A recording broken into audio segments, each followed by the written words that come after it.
God. So I'm all for, there's been some, growing up in the church, obviously the Christian film industry has been a little not so professional Right. in some cases, and me and Amos have talked about it Lacking, before. though. Yeah, and it's like, man, I think it's time. Well, see, now I'll tell you on that, and I have two things I want to touch upon because I want to go back to the angels here in a minute. Okay. But on the creativity side, one, we're created in the eyes of the Creator, the ultimate Creator. Okay, or we're the image of the ultimate Creator. So that I am I think it says on my website, like, I create because I must. I mean, Yeah. there is no. I am not happy when I'm not creating. Right. I just not. It's just death to me. So I that's how I feel. Now as far as what I want to create, I personally don't want to create. I don't want to do another show for PureFlex. I will. I'd gladly do it if y'all want to call me, but phone works. I think. Yep. Still There we on. go. So anyway, but I don't really want to do that. And maybe that's why it's getting squashed, because God's like, no, that's not what you want to do. Why would I create something for you not to do what not? Because I don't want to preach to the choir. Yeah. I want a mainstream show that has like this thread or this sprinkled in of this, like, that's this root, that's this like underneath current that they don't even know where they're going. Yeah. And then it takes them to Christ. So that's really what I want. Yeah. That's So awesome. we've, where it's more of I want it to be more of like a Sons of Anarchy for real. Whereas Yeah. Sons of Thunder really wasn't, because that ended up showing that, they changed the name to Sons of Thunder.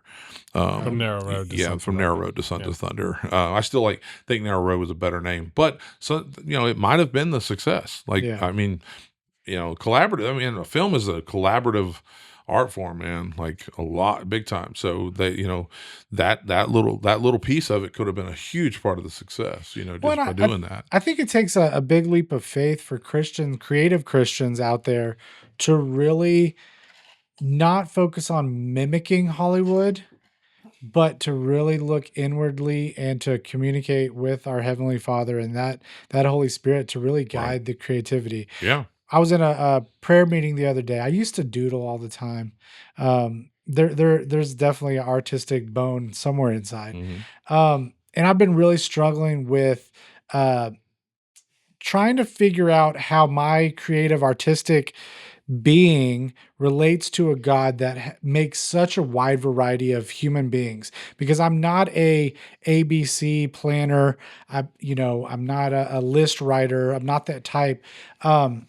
And I'm sitting in this prayer group, and usually our routine is just to kind of write down our Thanksgiving, write down, things that, that are on our mind that the Lord's kind of laying on our heart.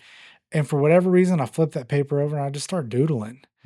And before you know it, there's this little, nothing crazy, but a little picture of this mountain and this setting of a castle and a river flowing through it. And the Lord just really said, freedom just kept on coming up, freedom. And I just wrote that on the top, flipped it over, looked up the definition for freedom, and wrote it on the back of it. And the Lord just said, hey, hand this to somebody in this group. I have no idea where that went, where that seed went. Yeah. Couldn't even replicate that picture or whatever. But it's time for Christians that are creative, that have an artistic bone in their body, Right. rather than trying to mimic what other podcasts are doing, what do you think holds that back? What do you think holds Christians back from doing that?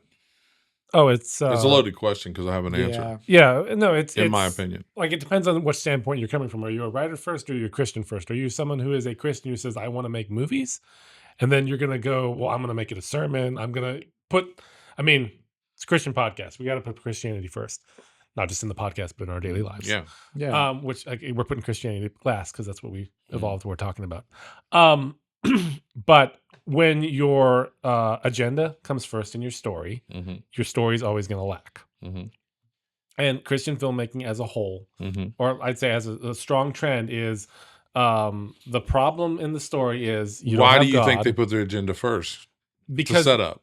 But they want to well, when they want to be filmmakers, they see it as a way of getting their message across to an audience. mhm, I think a lot of them want to be filmmakers right, first, though. I think there's a bit of ego there. right. Um, What do you think? I agree.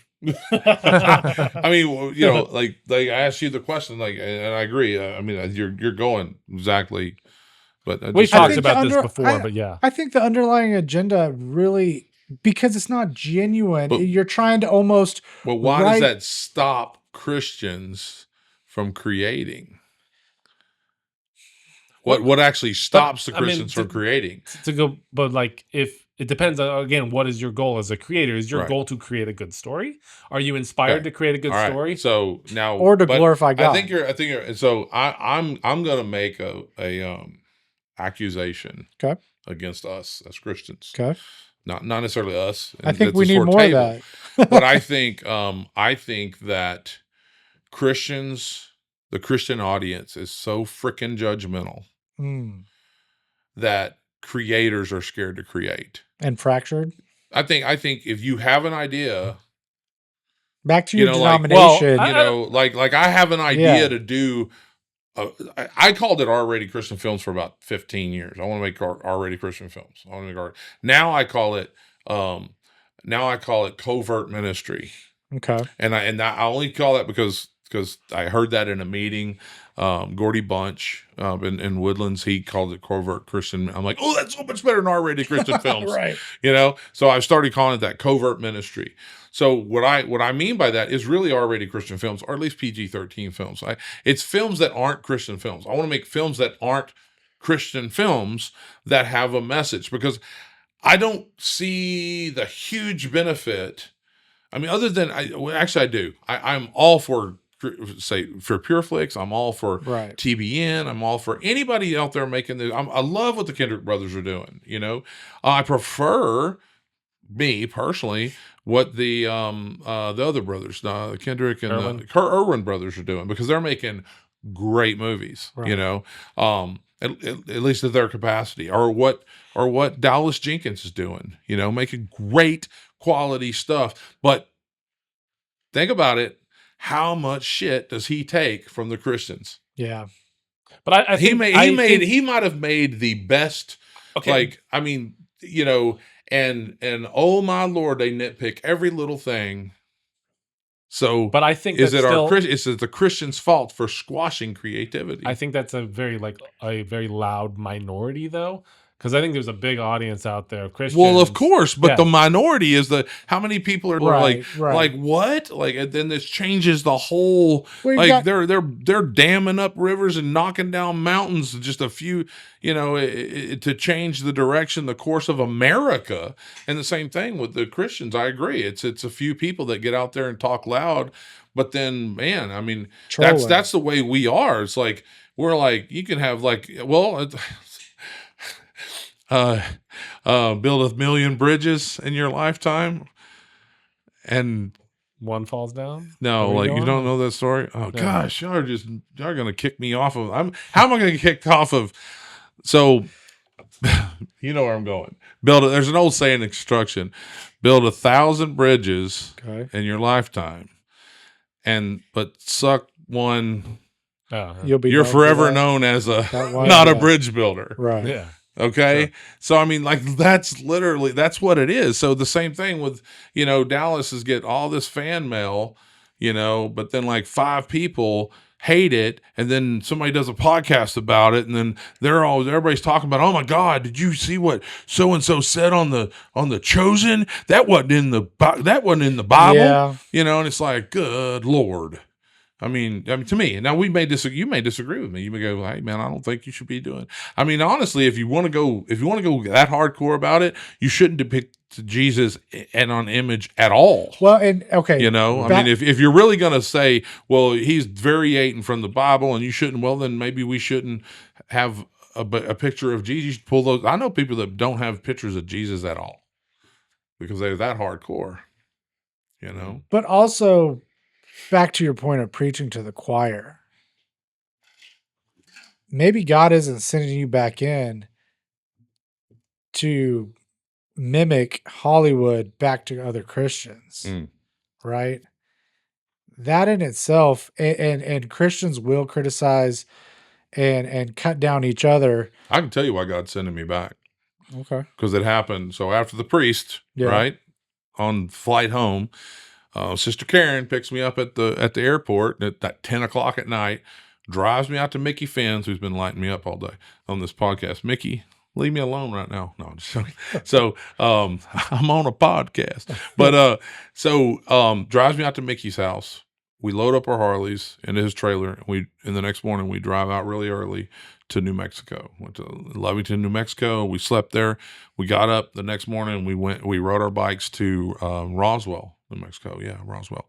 And we went and we rode our Harleys. And we met up with other bikers along the way, and we all rode our bikes into Roswell Correctional Institute, or whatever it is, the facility, or whatever it was called, Roswell Correctional something.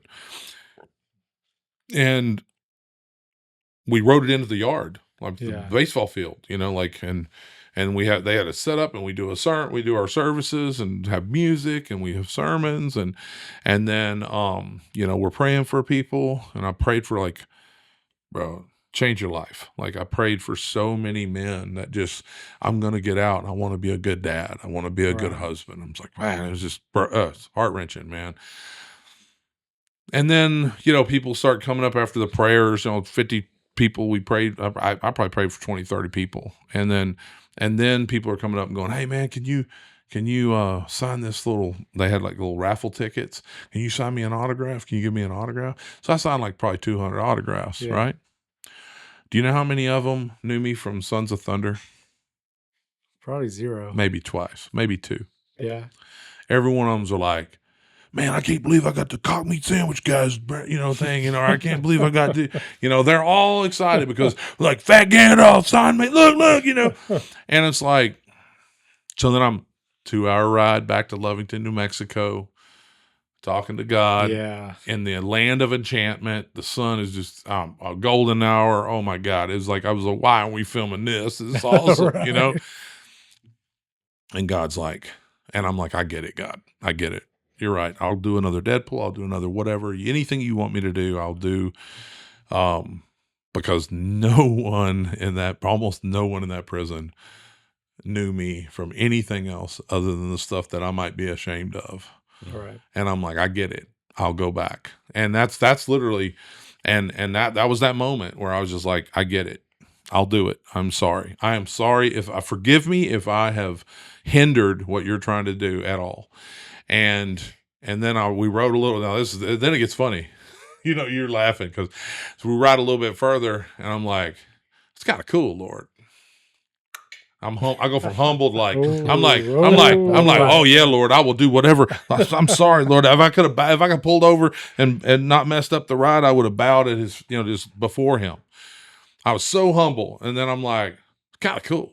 I mean, I was in New York at the biggest premiere, and next day I'm, riding into the Roswell Correctional Center. It's kind of like that shiny lure, ain't I? Like you're sitting that. That shiny lure just catching them fish, huh? And he's like, nope, you're my stink bait. Oh, I like that. And I was like, yeah. Sorry, Lord. You're right. I like because actually, the only reason I